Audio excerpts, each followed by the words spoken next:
പണിക്കാരോട് പറഞ്ഞിരിക്കാം, ചങ്ങാതിയോടാവാം. പിന്നെ തേവടിച്ചിയോട് പറഞ്ഞു. ചെമ്മഴന്തി പിള്ളേ ശ്രീപത്മനാഭനാണ്, ഞാനല്ല. ഇടയ്ക്കിടയ്ക്ക് മീനാക്ഷിയെ കാണാൻ പോകാറില്ലേ? അവരോടെങ്ങാനും? ഇല്ല. പിന്നെ ആരോട് പറഞ്ഞു? ആരോടും പറഞ്ഞില്ല. കുടിച്ച് മത്തായപ്പോ വാത് വെച്ചു. വീരസ്യം വിളമ്പി. ഇല്ല. ഈ വാക്ക് ഞാൻ എങ്ങനെ വിശ്വസിക്കും? താൻ ഇപ്പോഴും കുടിച്ചിട്ടുണ്ട്.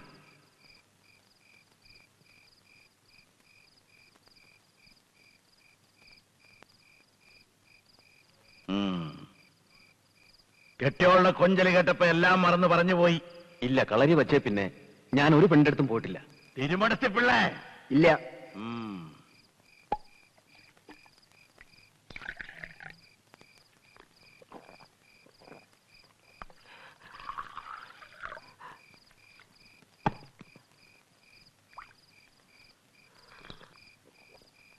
രാമനാമഠം, താൻ ആരോടെങ്കിലും പറഞ്ഞോ? ശ്രീപത്മനാഭ പെരുമാളിനെ സാക്ഷി നിർത്തിയാണ് നമ്മൾ സത്യം ചെയ്തെന്ന് ഓർക്കണം. എന്നെ വഴക്ക് പറയരുത്. സുഭദ്ര നമ്മുടെ കുട്ടിയല്ലേ, ഞാൻ അവളോട് പറഞ്ഞു പോയി.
ഞാൻ ഒറ്റുകാരനല്ലെന്ന് ബോധ്യപ്പെടുത്താൻ ഒരിക്കൽ കൂടി വരുന്നു. എന്നെ നിങ്ങൾക്ക് വിശ്വസിക്കാം. 8 വീടരുടെ അന്ത്യം കുറിക്കുന്ന ഈ യുദ്ധത്തിൽ ഞാൻ നിങ്ങളുടെ കൂടെ ഉണ്ട്. എന്റെ കൺമുന്നിൽ വെച്ച് എന്റെ പെൺമക്കളെ അവർ മുക്കുവർക്ക് ലേലം ചെയ്തു. എന്റെ ആന്തരികളെ കൈകാൽ ഛേദിച്ച് അവർ കുളത്തിലേക്ക് വലിച്ചെറിഞ്ഞു. എന്റെ ഇളയ പെങ്ങളെ 4 പേർ ചേർന്ന് കുതിരപ്പുറത്ത് വലിച്ചു കയറ്റുന്നത് ഞാൻ കണ്ടു. എന്റെ അരുന്ധതി നേരത്തെ പോയത് അവളുടെ സുഹൃതം കൊണ്ടായിരിക്കണം. എന്നെ അവർ എന്തിനു കൊല്ലാതെ വിട്ടു?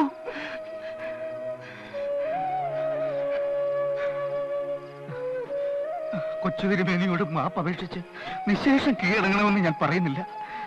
കഴക്കൂട്ടത്ത് നടന്ന പോലെ അരിങ്കൊലകൾ ഒഴിവാക്കാനെങ്കിലും ഒരു തന്ത്രമെന്ന നിലയ്ക്ക് അത് ചെയ്തുകൂടെ? ചതിക്ക് ചതിയിലൂടെ വിജയം, കൊലയ്ക്ക് അരിങ്കൊലയിലൂടെ വിജയം. അത് യുദ്ധങ്ങളുടെ മതം. മാറ്റുന്നതെങ്ങനെ?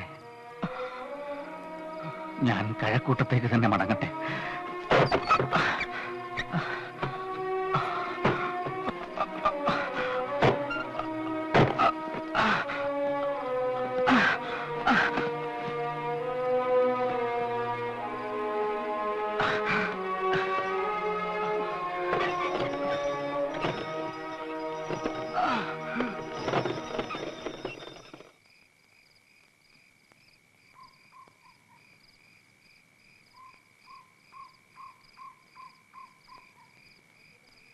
കഴക്കൂട്ടം പറഞ്ഞതിലൂടെ എനിക്ക് യോജിപ്പാണ്. തമ്പി അദ്ദേഹം രാജാവാകും, നമ്മളൊക്കെ മന്ത്രിമാരാകും പറഞ്ഞിരുന്നാലേ ഇത് കാണില്ല.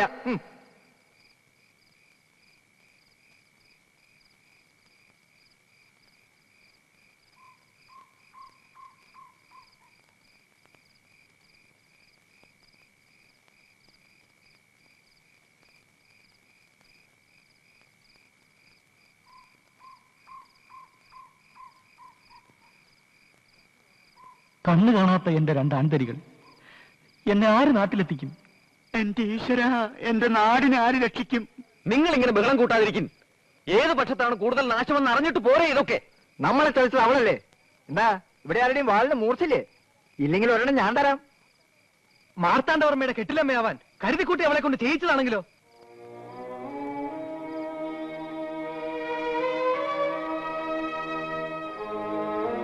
തെറ്റ് ചെയ്തത് ഞാനാണ്. എന്നോട് പൊറുക്കരുത്.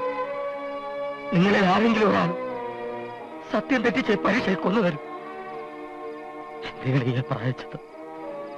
ശത്രുവിന്റെ കൈകൊണ്ട് ചാവുന്നതിൽ ഭേദമതല്ലേ?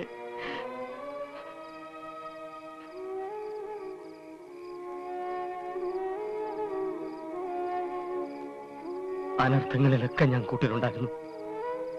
മരണത്തിലും ഞാൻ കൂട്ടിലുണ്ടാവും. താനിപ്പോ എവിടെ പോകുന്നു?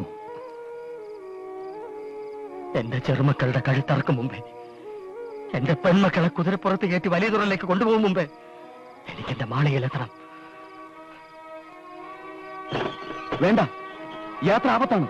നമ്മുടെ ആൾക്കാർ മടങ്ങി ഒന്ന് വിവരം തരുന്നതുവരെ വണ്ടി നിങ്ങൾക്കും പിരിഞ്ഞു പോവാം, അല്ലെങ്കിൽ ഇവിടെ ഒളിച്ചിരിക്കാം. കുടമൺ തറവാട്ടിൽ ഒരു ജീവനെങ്കിലും അവശേഷിക്കുമെങ്കിൽ നിങ്ങളെ രക്ഷിച്ചിരിക്കും. എത്ര നേരം, എത്ര നാൾ എന്നൊന്നും ചോദിക്കരുത്. കുടമൺ പിള്ള ആരുടെ മുമ്പിൽ ഔദാര്യത്തിന് നിന്നു കൊടുത്തിട്ടില്ല, തോറ്റിട്ടുമില്ല. ഒരു ബന്ധവും എനിക്ക് തടസ്സമല്ല. എന്റെ കണക്കുകൾ എനിക്ക് തീർത്തേ മതിയാവൂ. അത് ഞാൻ തീർത്തിരിക്കും. ആർക്കും സംശയം വേണ്ട.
എത്രയെത്ര തോൽവികൾ നമ്മൾ ഒരുമിച്ച് കണ്ടു.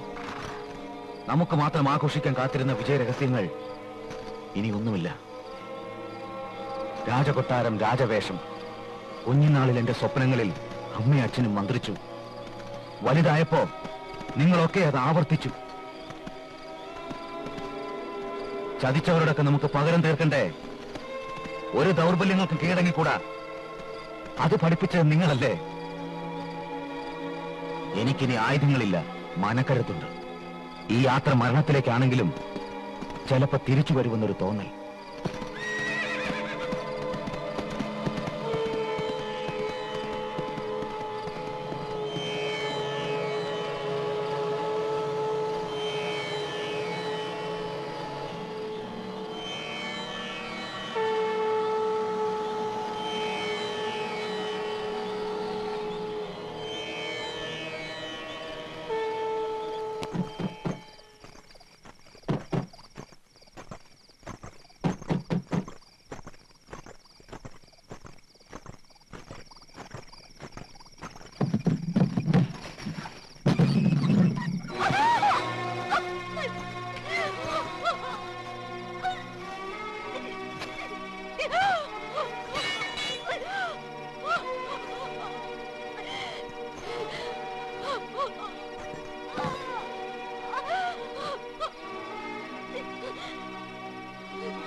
ചിരിക്കണ്ട.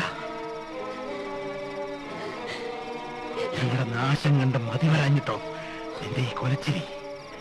8 വീടുകളെ കൊലം വരുത്തിയവളെ, എന്റെ ചിരിയിൽ ഇനി ഞാൻ തളരില്ല. എന്നെ നിനക്ക് ഒറ്റ കൊടുക്കാം, കൊല്ലിക്കാം.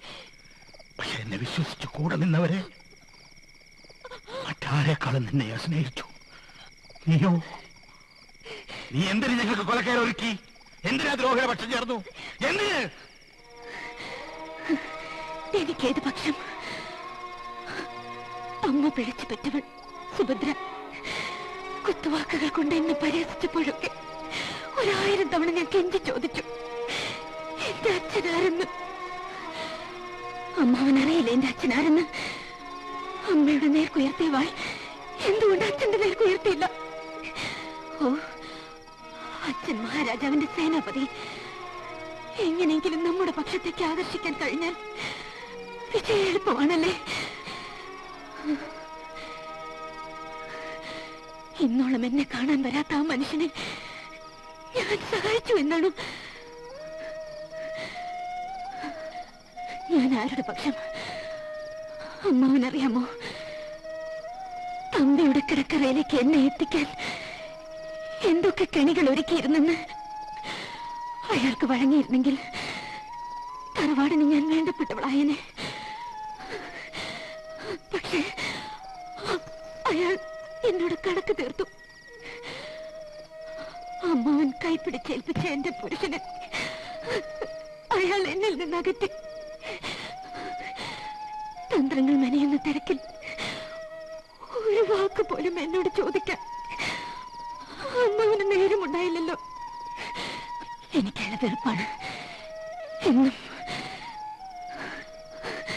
ഒരു സ്വപ്നം പോലും ബാക്കി വെക്കാതെ എന്റെ ജീവിതം തകർത്തവരോട് എനിക്ക് കണക്കുകൾ തീർക്കണ്ടേ? പക്ഷേ ഞാൻ എന്നും തോറ്റിട്ടേ ഉള്ളൂ. എല്ലാ യുദ്ധങ്ങളും സ്ത്രീകളെ വേട്ടയാടുന്ന വിരോധം കൂടിയാണ്.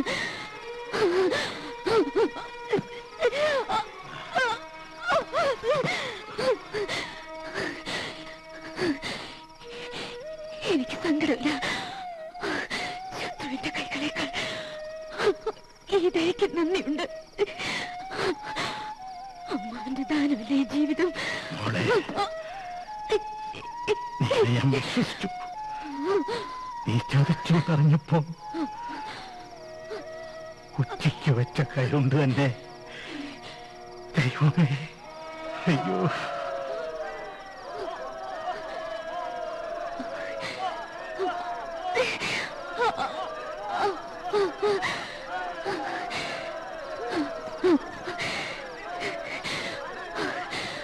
പോയിക്കോളൂ. അമ്മാവനവർ എന്റെ കൺമുമ്പിൽ പരാജയങ്ങൾ ഒളിച്ചോടുന്നവനല്ല കുടവൻപിള്ള. പക്ഷെ നമ്മുടെ തറവാട്ടിൽ ഒരാൾ അവശേഷിക്കുന്നവരെ മറ്റു ചിലരുടെ ജീവൻ രക്ഷിച്ചോളാൻ ഞാൻ വാക്ക് കൊടുത്തിട്ടുണ്ട്. അതെനിക്ക് പാലിച്ച മതിയാവും.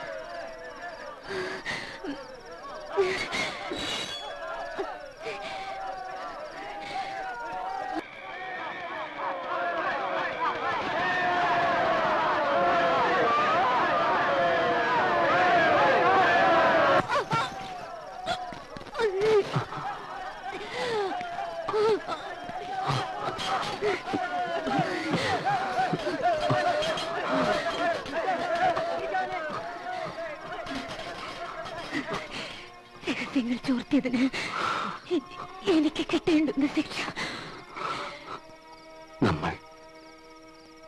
നമ്മൾ ഒരച്ഛന്റെ മക്കളാണ്. ഇന്നലെ ആ സത്യവും ഞാൻ അറിഞ്ഞു. മരണം മുന്നിൽ കണ്ടപ്പോൾ ചില സത്യങ്ങൾ പറഞ്ഞു. അതിലിതുണ്ടായിരുന്നു. നിന്റെ ശരിക്കുള്ള മുഖം കാണാൻ എനിക്ക് യോഗം ഉണ്ടായില്ലല്ലോ. ഒരു വഞ്ചനയുടെ ശബ്ദമാണ് ഈ വേഷം.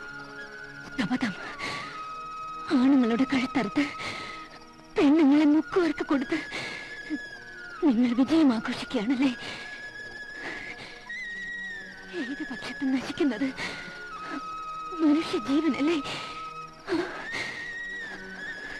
അച്ഛനും സഹോദരനും ഉള്ള ഞാൻ അനാഥയായി ജീവിക്കേണ്ടി വന്നതിന്റെ വേദന ഈ വേദനയേക്കാൾ കൂടുതലായിരുന്നു.